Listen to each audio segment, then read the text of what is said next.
Matrix multiplication forms the foundation of neural networks. In this video, we'll explore how matrix multiplications and nonlinear activations contribute to do interesting computations inside neural networks.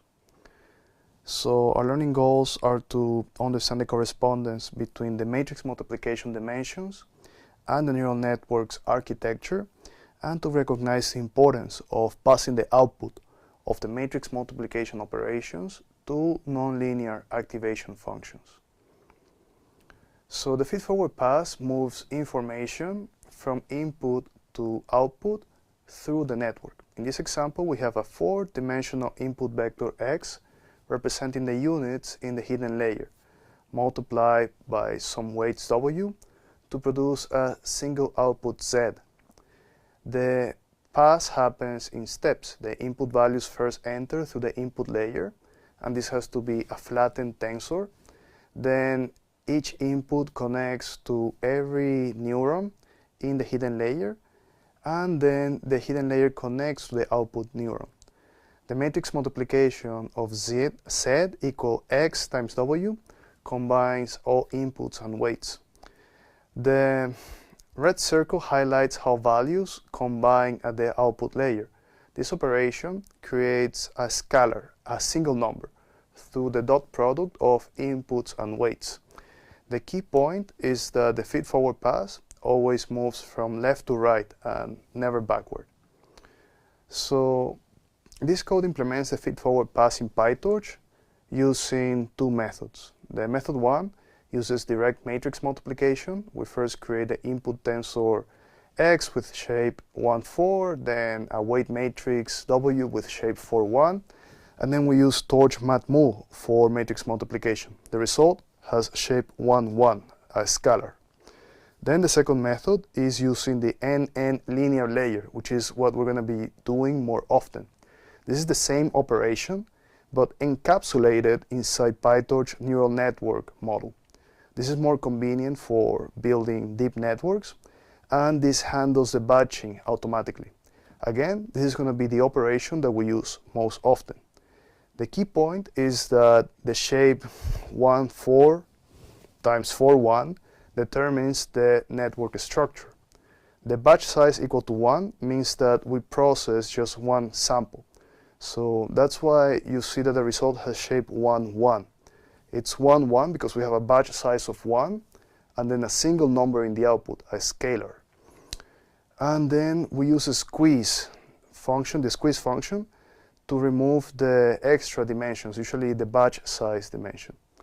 A very common error is to forget about the batch dimension or to do a mismatching between the dimensions that we have in the weights and the features. So it's very important for us to always check the shape of the input and what are the number of features that we're putting inside our linear layer. These things need to match because the number of columns that we have in the first matrix that we multiply needs to match the number of rows that we have in the second matrix that we multiply. So like what we have here, x with shape 1, 4, the numbers that we have first rows and columns, you see that we have 4 columns.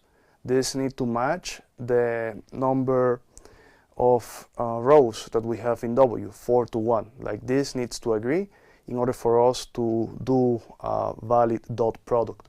This is super important, it's super basic, but it's something that we need to be very careful about. So let's examine 3 critical tensor dimension errors in PyTorch by changing the previous code. So one thing that we can do is that take away the batch dimension. If the input shape is 4, instead of 1, 4, then this is going to fail because PyTorch expects 2D tensors for neural networks, and the first dimension must be the batch size. Then another error, check out the matrix multiplication order. The order is important. X times W is not the same as W times X. Remember that the number of columns in the second matrix should match the number of rows in the first matrix. The shape mismatch shows why the order matters. This error helps us diagnose incorrect implementations. Another thing is that we could have a linear layer mismatch. The number of input features must match the layer specification. And this is very important to pay attention to. We need to be consistent in the dimensions that we give to the input layers. This is very common. This error is very common. This linear layer mismatch is something that will happen all the time when we copy code between models. When we take a particular architecture and then we want to adapt it to what we have, we will have this input features mismatch. So a very important debug tip is to print the tensor shapes before the operations and to use the command torch.size to verify the dimensions that we have in our tensors. So check these error messages that you have for shape mismatches using this, and also the Python debugger inside the feedforward pass. We'll see this in the practical part of this particular notebook. So in this slide, we see how we transform a three-dimensional input into four outputs using matrix multiplication. The input is a three-dimensional vector, the output is a four-dimensional vector, and the weight matrix connects them. So each output is a weighted combination of all inputs, and the weight matrix contains 12 weights in total, 3 times 4. So we see the formula that we use to compute the output. We see the dot products that we're doing. And then check out how this is important for us to think about as people who are designing the architecture of a neural network.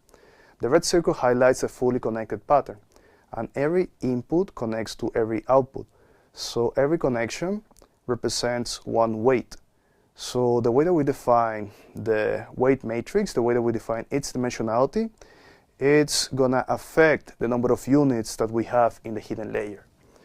So the matrix dimensions are super important here. The weight matrix dimension is what determines the network shape. And this is called linear transformation, like this multiplication of one matrix times the other. This is a linear transformation. This is what you see this being used as the name of the model in PyTorch. This is why we call this NN linear. Notice that we have not passed this yet through non-linear activation. We need to discuss what is the purpose of the non-linearity. The non-linearity is something that is very important for us to do useful computation inside the neural network, because this is what is going to allow the neural network to create some sophisticated decision boundaries. So this slide introduces the ReLU activation to add non-linearity to our network. So check out some implementation details that we have here. The weight matrix is now a parameter for gradient tracking. This is a PyTorch construct that is important for us to use when we do backpropagation.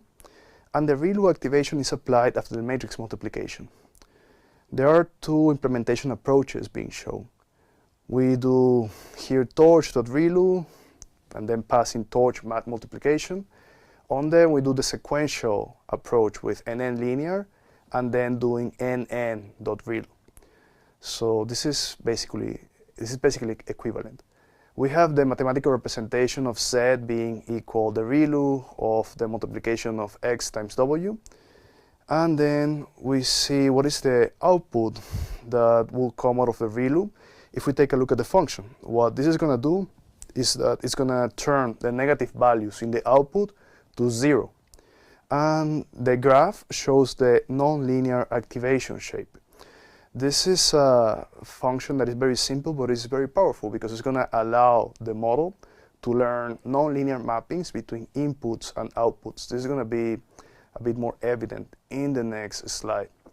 So key points to remember from this particular slide is that the parameters enable us to do gradient-based learning. The non-linearity allows the network to learn more complex patterns than if we don't have it. It's very important to put the non-linearity after we do a matrix multiplication, because otherwise we're wasting computation. And here it's very important to remember that these implementations that we have, the one with sequential and the one with tortured ReLU, they will produce identical results. These are just different ways to implement the same thing in PyTorch. So let me explain why deep learning creates a squiggly function and why deep learning is basically the art of making squiggly functions, squiggly decision boundaries that are useful for us to solve interesting problems. So the left image that we see here shows a linear boundary, what we can get with simple matrix multiplication. The right image shows a non-linear boundary, which is what we achieve with non-linear activation functions. Think of these squiggly functions as some flexible decision boundaries. A neural network learns these boundaries to separate data classes. The more complex the boundary needs to be, the more layers, the more matrix multiplications, and the more linear activations we need to have. The image demonstrates this using the classic spiral dataset that you find in this Stanford course about convolutional networks. I recommend that you check out the link that we have on the slides. The colors that we have in the spiral represent the different classes. Notice how the curved boundary in the right image fits the spiral pattern better than the straight lines that we have in the left image. In the left image, we have these convex boundaries. In the right image, we have these non-convex boundaries. And this emerged from the multiplication. This emerged from the combination of doing matrix multiplication and nonlinear activation. So the nonlinear activation is what allows us to create these non-convex boundaries on the image on the right. We're going to see this in the practical example that comes with the video. You're going to see how the adding of the nonlinearity creates this sophisticated decision boundary that allows us to do a better classification. So this is why I say that deep learning is the art of crafting these squiggly functions. The more layers we have and the more nonlinear activations that we put into our models, the more capacity we give the model to create like these fancy squiggly functions that are actually useful for us to solve classification or regression problems. And there is a variety of nonlinear activations that we can use.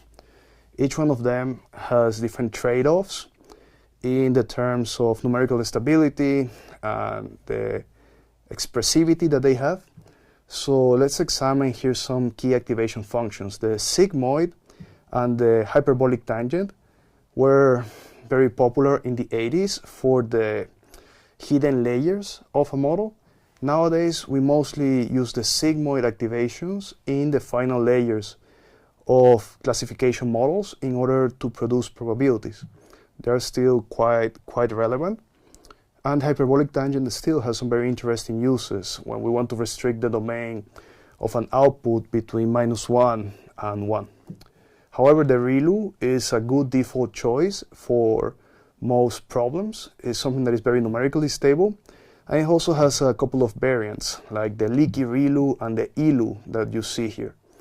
So for a particular problem, it's not correct to say that ReLU is always going to be better. This is something that we need to explore. This is a hyperparameter. The choice of activation function that you put inside your neural network is something that is an open question. You need to try all of these different activation functions for your particular problem to actually have signal that tells you, okay, yeah, I should have been using a ReLU, or I should be using a leaky ReLU, or I should be using an ELU.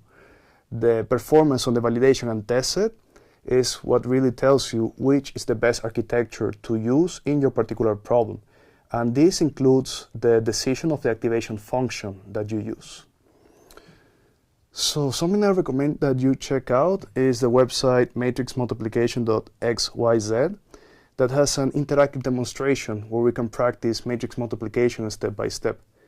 Here is a little run of what could be the mapping of 4 input to 4 output units and how we will need 16 weights in order to produce this mapping.